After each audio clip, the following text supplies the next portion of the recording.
As a white man, what you must do is, number one, open yourself up and look at our perspective. Walk in our shoes.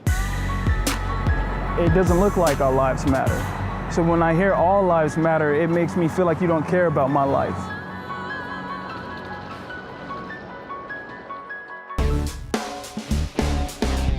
My name is David Schechter. I'm a veteran reporter, and now I work for you. I'm taking real people out on the road to get their questions answered, and you're coming along for the ride. This is Verify Road Trip. Black Lives Matter! Black Lives Matter is a movement that sprung up in 2012 in response to the Trayvon Martin shooting in Florida. Black Lives Matter! Fueled by allegations of police brutality and amplified by social media, Black Lives Matter! the movement gained steam in Ferguson, Baltimore, and continues now in cities around the country. Scott Bagg is 50 years old and politically conservative. He says absolutely, Black lives do matter. But the Black Lives Matter movement, he doesn't like what he sees on TV. Why are you doing this? You know, obviously you get a lot of different emotions out of seeing that on TV. It stirs you up a little bit. You know, I've always wanted to see how I could get in some dialogue and maybe be part of the solution.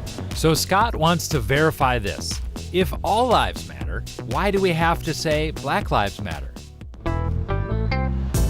Businesses don't come, opportunities not here. Our first visit is with Dr. Freddie Haynes in his southern Dallas neighborhood. He's been the pastor at Friendship West Baptist Church for 31 years. He believes in the Black Lives Matter movement. When you hear that all lives matter, you know, what does that mean to you? Well, duh.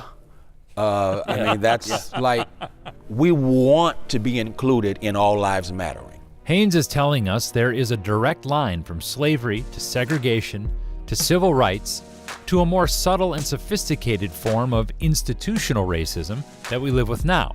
For example, if you're black in America, you're 2 times more likely to be unemployed than a white person.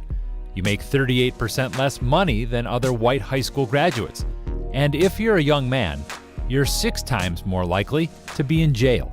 And institutional racism is not so much about someone making me feel bad or being mean to me because they call me the N-word, as much as it is outcomes that are reflected in society because structures are set up to produce certain outcomes.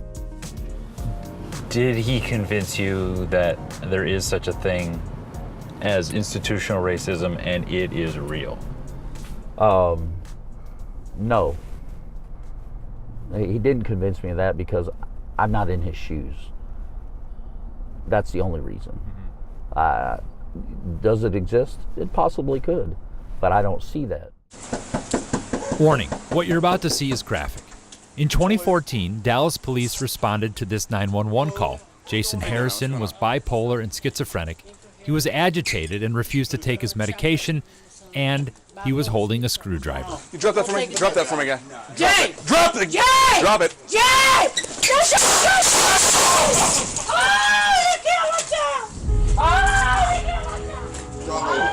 Drop it! Shots fired. Cover code 3. That's his mother, Shirley, seen in the video, and his brother, Sean. They have lost their faith in the police. That's what they told us. It happened so fast. 8 seconds, he was gone. So. Because it's at the hands of the police, does that leave a lasting impact on you? It leaves it, I don't trust him anymore. I'm just afraid to call him. A grand jury heard this case and declined to indict the officers who shot Harrison. A dog or animal has more respect than a person of color, right? And that's how. Those are strong words. That's how you feel. Have you ever talked to somebody who lost a loved one like that? No. I feel for him. You know, I've never, experienced that. But if I was in their shoes, what would I think?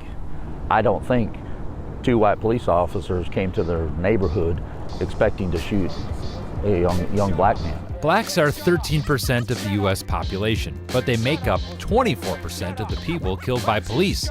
If you net that out and you're black in America, you're 2.5 times more likely to be shot by a police officer.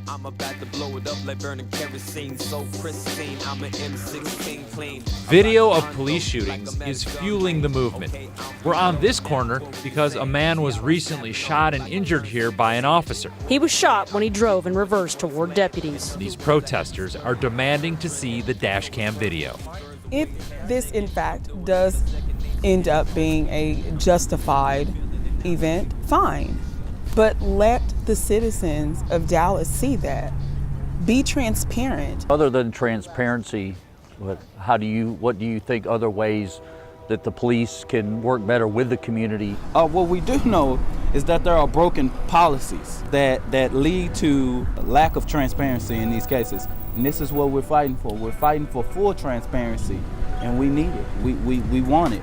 We would like to welcome you to our Fall 2016 Diversity Lecture Series featuring Mr. Sean King. Scott and I are meeting with Sean King now, the senior justice writer for the New York Daily News and a leading voice in Black Lives Matter.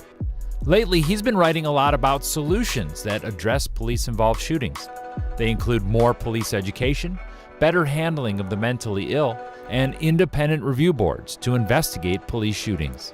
What changes have we seen because Black Lives Matter exists? The Black Lives Matter movement has made the world aware of the problems. We need you to be bothered and disturbed by the pain that we're experiencing. That's why we're having these conversations. Yeah. What can I do? What do I need to do?